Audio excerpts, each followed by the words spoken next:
That night I came home 2 days earlier than planned. Not to get a hug, but to find a letter from the hospital lying cold in the mailbox for 4 whole days. I hadn't even had time to process it when I was already standing in the ICU, watching Eleanor lying there motionless, and seeing Mark and Chloe by her bedside, acting calm, too calm. They told me it was just an old age accident, but the bruise on Eleanor's wrist told me a very different story. Before I go on, make sure you subscribe and tell me where you're listening from. I'm about to take you through the next moments. I still feel that heavy weight when I think back to that afternoon stepping into the mansion. The sunset spilled over Puget Sound, beautiful in a strange, eerie way. But all I could feel was a coldness, like a shroud, covering something on the brink of collapse. I had come home 48 hours early, hoping to take Eleanor out for dinner, a routine we'd kept for 42 years. But the house that once echoed with her footsteps was now hollow, stripped of life. On the table by the entrance, her bag sat there, neat in its place as if she had left in a hurry. But what froze me was the hospital letter wedged under a pile of flyers, an envelope that had sat there for 4 days without anyone bothering to bring it to me. I don't remember if I opened it with my hands, or with the anger rising inside me. All I know is the words, ICU, critical condition, pulled me straight into a darkness no preparation could reach. By the time I ran to the hospital, my breath still ragged, the ICU doors opened to a scene even harder to swallow, Eleanor lying motionless, machines beeping steadily, and Mark and Chloe standing at her bedside, calm, as if they were just visiting. No tears, no tension, just two faces so cold they felt alien to me. I swallowed the tremor in my voice and asked what had happened. Mark answered first, even-toned, emotionless. He said Eleanor slipped on the stairs. I'd seen many faces confronted with tragedy in my years as a lawyer. Denial, panic, feigned calm. But my son's calm, it was different. A kind of calm that made my spine chill. Chloe nodded along with every word, like they'd rehearsed this story more than once. I stepped closer to Eleanor's bed. When my old hand touched hers, I saw a dark bruise stretching across her wrist. Not a minor bump, not the kind of fall I'd seen in countless injury cases. This was a sign of force. Someone had held her, not to protect, but to control. My heart tightened with a slow, heavy beat. I asked Mark why he hadn't called me immediately. He said, "Dad, you were busy at the conference. I didn't want to worry you." Chloe added that everything was under control. I heard those words as if someone had slammed a hand onto my shoulders, pressing me down. Under control? Who gave them that right? They even suggested I go home and rest. A gentle suggestion, but in Mark's voice, I heard the tone of someone trying to push me out of the story. I stared at them for a few seconds, letting the weight of my gaze press down so they would understand I wasn't going to be pacified by a few comforting words. Mark avoided my eyes.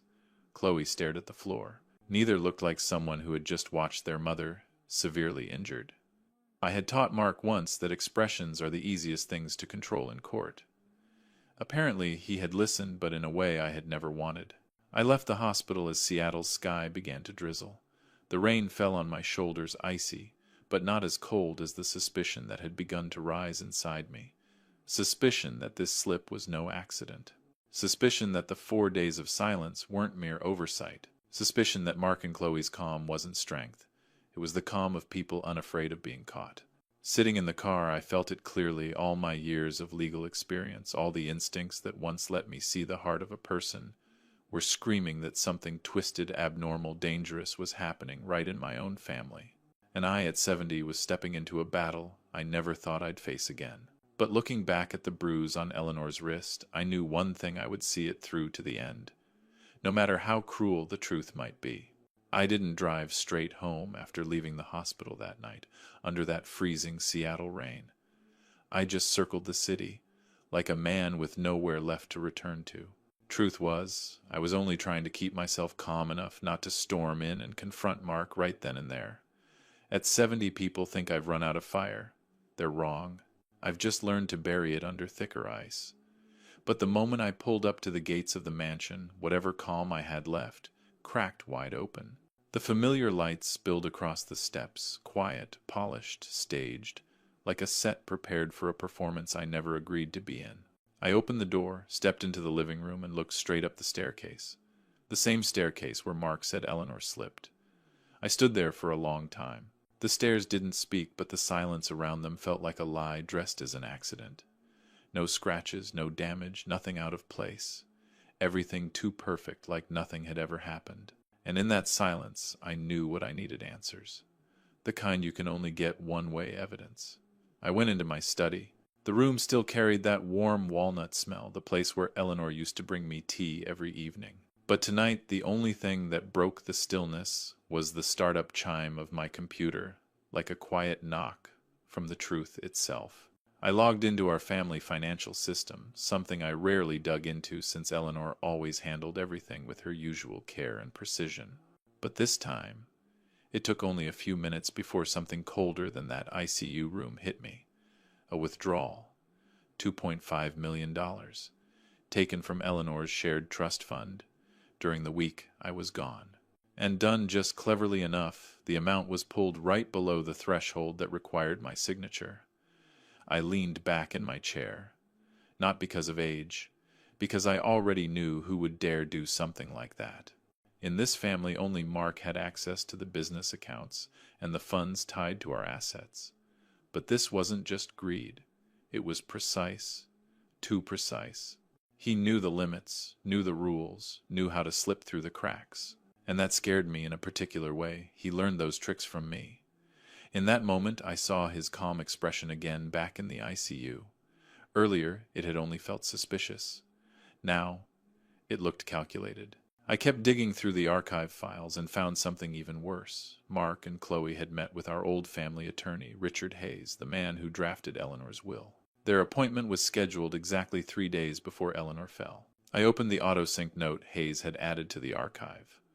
I read it line by line, like peeling skin off a snake. Mark requested an adjustment, remove the charitable donation Eleanor wanted to establish, and redirect that entire portion to him. I insisted Eleanor be present, but Mark said she was not healthy enough to attend. Eleanor, not healthy enough. 3 days before she fell, 3 days before she ended up motionless in the ICU. A cold shiver ran straight down my spine. Every piece snapped into place with that dry, brutal click only a man trained to read human lies would hear. I called Mark directly. I didn't yell. At my age, I don't need volume to intimidate anyone. I used the same voice I once used in court, the one that told a defendant their little scheme had just been stripped bare. I said, "You accessed your mother's fund. You met with Hayes behind our backs. From this moment on, every account you manage is frozen." On the other end, silence stretched, tight like a held breath. I thought he'd explain. But no. Mark let out a soft laugh. So flat, so empty, I had to clench my fist just to keep steady. Then he said Dad should take care of his health. I'd hate to see you have a stair accident. That sentence made me rise from my chair, not out of fear, but because I knew exactly what I'd just heard. Mark wasn't innocent. He wasn't panicking. He wasn't covering up. He was warning me. No, not warning, threatening. I closed the phone slowly, deliberately. Inside me, a storm was waking up. I wasn't shaking. I wasn't panicked. I just felt one thing sharper than everything else. If I didn't dig this to the end, the next one in the ICU could be me. And Eleanor might never have slipped at all. I looked up at the staircase again. Now it wasn't just a part of the house. It was a silent witness to an intentional crime. And I, an old man of 70 who thought he'd retired from every legal battlefield, was about to step into the last war of my life. After that threatening call from Mark, I knew I didn't have the luxury of sitting still and guessing anymore. I wasn't the old gullible father he thought I was. I was John Sterling, a man who'd stared down the best liars in court and made them confess with just a handful of questions. Mark might be my son, but pity wasn't going to cloud a single detail. That night I went back to my study and opened our home security system. If I wanted to know what really happened the night Eleanor fell, I had to start with the one thing hardest to manipulate: the cameras. But the moment I logged in, I realized I was facing something more dangerous than deception. Someone had deliberately erased the footage. The staircase camera was disabled at the exact time of the so-called accident. The traces of tampering were clean, precise, not the work of someone acting on impulse. This was done by a person who knew what they were doing, or someone who had been coached very, very well. I leaned back in my chair, staring at the words, "No data found." For the first time in years, my hands trembled, just a little. But luck or fate chose my side. Hidden in the system was a secondary folder labeled Backup, Log. Normally, those files self-delete after 72 hours. But Mark had rushed his little cleanup job, and one unsynced backup remained on the server. A small mistake, but to me it was an unintentional confession. I opened the file and let it process. Seconds later, the screen flickered with broken, blurry, distorted frames. But enough to show one crucial truth: there was no slip. Before I could study it, my phone buzzed. Unknown number. I almost ignored it, but the instinct that saved me more times than I can count told me to answer. A young woman's voice trembled on the other end. "Mr. Sterling, I'm Alice. I used to take care of Mrs. Eleanor." I could hear fear in every word. I can't stay quiet anymore." I sat up straight. Alice told me that on the night of the accident she arrived at her usual time. But Mark and Chloe were already at the door. Mark said Eleanor wasn't feeling well, and told Alice to take the night off. Even offered her some extra cash to avoid questions. Alice isn't someone who bends for a little money. She got worried, asked why Eleanor wasn't well. Chloe just repeated, "Go home. We don't need you tonight." According to Alice, as the door closed, she heard shouting inside. Eleanor's voice strained, frightened, angry. Mark's voice heavy, sharp, the same tone I'd heard on the phone just hours earlier. Alice wanted to call me, but she knew Mark was trying to control everything. She was afraid she'd only make things worse. When she stopped talking, I stayed silent for a long time.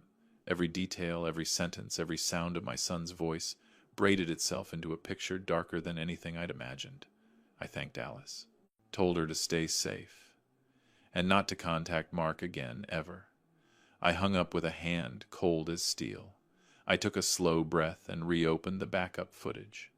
What Mark tried to erase was right there. A clip only a few seconds long, blurry off angle, but clear enough to destroy their entire story. I saw Eleanor at the top of the stairs, stepping back, her face tight, not with imbalance, but with fear. And in front of her, Chloe. In a brief, unmistakable moment, Chloe shoved her. Not an accident, not a slip, a deliberate push. A heartbeat later, Mark appeared at the lower steps, looking up as if he had been waiting for something to happen. I didn't move. My pulse was slow, steady, but each beat hit like a hammer. My wife didn't fall because of age. She was attacked by the very people she once called family. In that silent study, a coldness settled over me, not the cold of weather or age, but the kind that comes when truth stands in full form before you and leaves no room to retreat. I stood, walked toward the window, watched the Seattle rain fall over Puget Sound. Each drop hitting the glass felt like a reminder that if I had been one day later, I might have lost Eleanor forever. But I knew I couldn't take this evidence straight to the police. Mark and Chloe were smart, calculated. They had their own lawyer and enough cunning to spin a new narrative. I needed a strategy, a strike they couldn't escape from. This wasn't about money anymore, not about the will, not about family power. This was a fight for Eleanor's life, and I, an old man of 70, wasn't going to lose. I walked out of Elise's office with a strange mix of clarity and ice running down my spine. The bank statements she handed me, those disappearing amounts, small here, small there, but adding up to something enormous, felt like they were pounding inside my jacket pocket, warning me with every step. But I knew financial evidence alone wasn't enough. If I wanted to drag Mark and Chloe out of whatever shadows they were hiding in, I needed to find the one thing they feared most, the truth they'd tried to bury. And one little detail from Elise's words kept circling in my mind. Lately, Mrs. Eleanor asked me to retrieve the files from the Sterling Charity Fund from 1989. Why would Eleanor want to look at those old papers, and why would she have to find them herself instead of asking Mark, the one supposedly overseeing all the family accounts? I stepped into the elevator, my hand still gripping the documents. When the doors closed, I caught my reflection in the steel, an old man of 70, hollow-eyed, worn, but no longer soft. I remembered the look Eleanor gave me before she collapsed. The fear trembling at the corner of her mouth, like she had something to say something.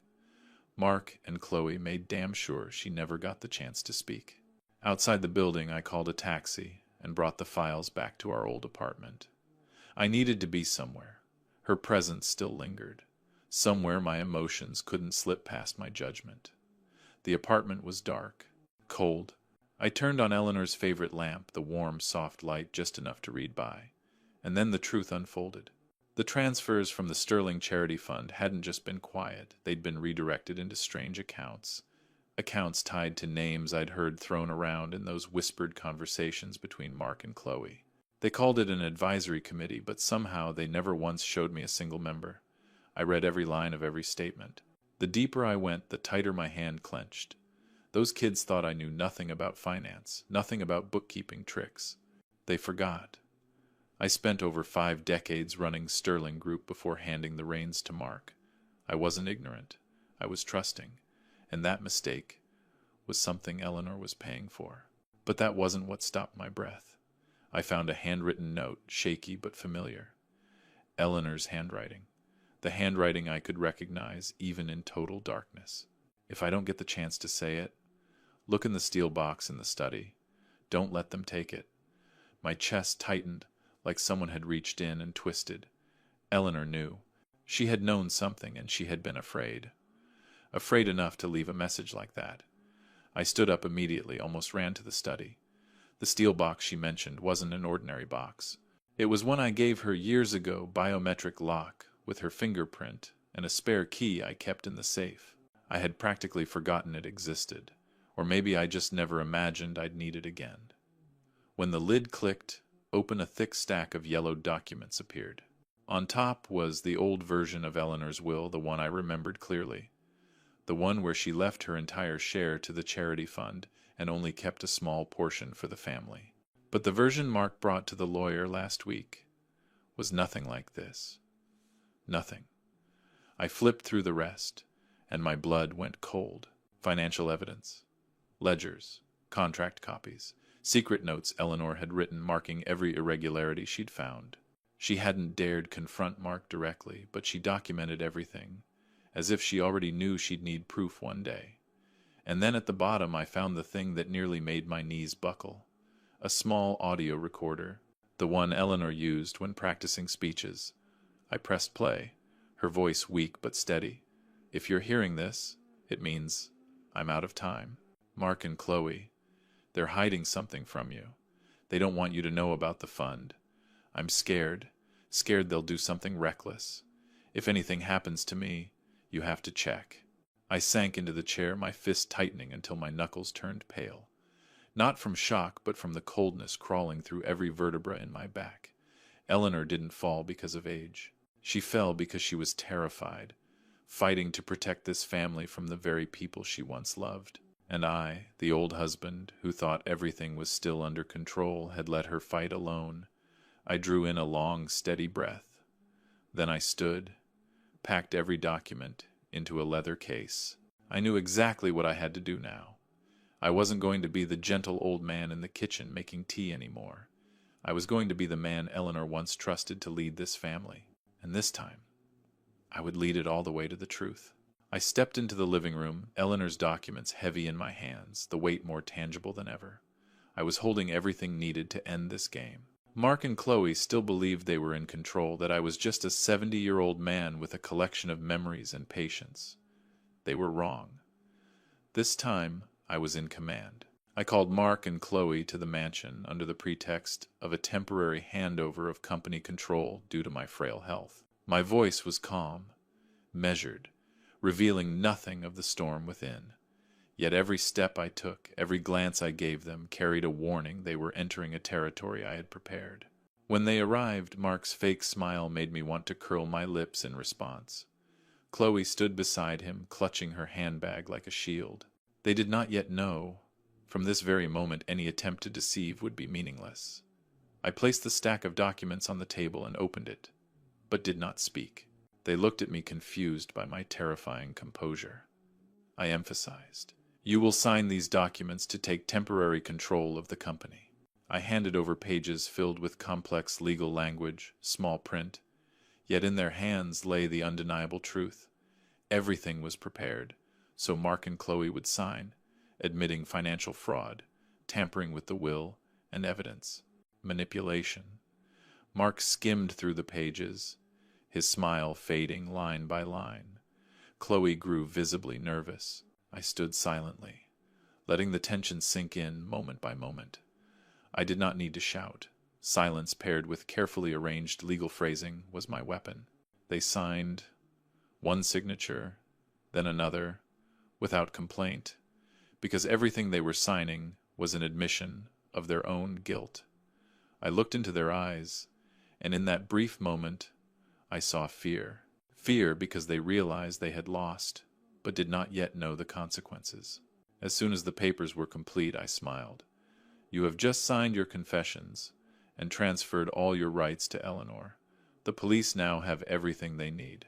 I had hidden cameras in the room, streaming live to my lawyer's office and the Seattle Police Department. They never saw it coming. Mark growled. Chloe panicked. But it was too late. The tension on their faces melted into despair, then into hopelessness. I did nothing further. I simply stood there, a statue of law, experience, justice, the very things they thought they had stolen. The police stormed in. Mark and Chloe tried to resist, but the evidence was irrefutable. The recording, the camera footage, the financial records, Alice's testimony. No escape remained. They were escorted to the car, faces twisted by anger, fear, and regret. I stood silently watching them leave, heavy yet relieved. Justice had been served, without bloodshed, without shouting. When the living room returned to quiet, I turned to Eleanor. She lay in her hospital bed, frail, yet her eyes brightened as she saw me. I held her hand, still warm, and a weak but powerful smile appeared on her lips. I knew Eleanor realized. She was no longer alone. We had won, not through violence, but through intellect, strategy, love, and trust. The next day, Eleanor began physical therapy, step by step, movement by movement, yet her spirit remained strong. I sat beside her, hand in hand, witnessing her recovery. What she endured, pain, betrayal, fear, would never be forgotten. But the important thing, she survived, and that survival was the greatest victory. We decided to use $2,500,000, which Mark had tried to steal to establish the Eternal Love Foundation in Seattle. The fund would support elderly victims of domestic abuse and financial deception perpetrated by their own children. Eleanor held my hand, eyes glistening. We will leave behind something good instead of hatred. I nodded. Life had taught me. Revenge only relieves emotions. Legacy, love, and justice endure. Mark and Chloe were sentenced severely. No one could deny the mountain of evidence. They were held accountable for every act. For me, this was not just justice for Eleanor. It was proof that at 70, intellect and family love remained powerful enough to defeat greed and deceit. Sitting by the window, looking out at Puget Sound on the first morning after the storm, I realized the most important thing, true legacy, is not money, not shares, but the values we leave behind for the world and the people we love. Eleanor smiled at me, and in her eyes I saw peace. A peace born from justice, from love, from the inner strength we had reclaimed together. And this time, I knew we would never allow anyone, whether son or daughter-in-law, to violate our family, to harm Eleanor, or the life values we cherish. Seattle's sunrise blazed, and I felt it clearly. Life still holds so much beauty to fight for, to protect, and to love. My story ends here.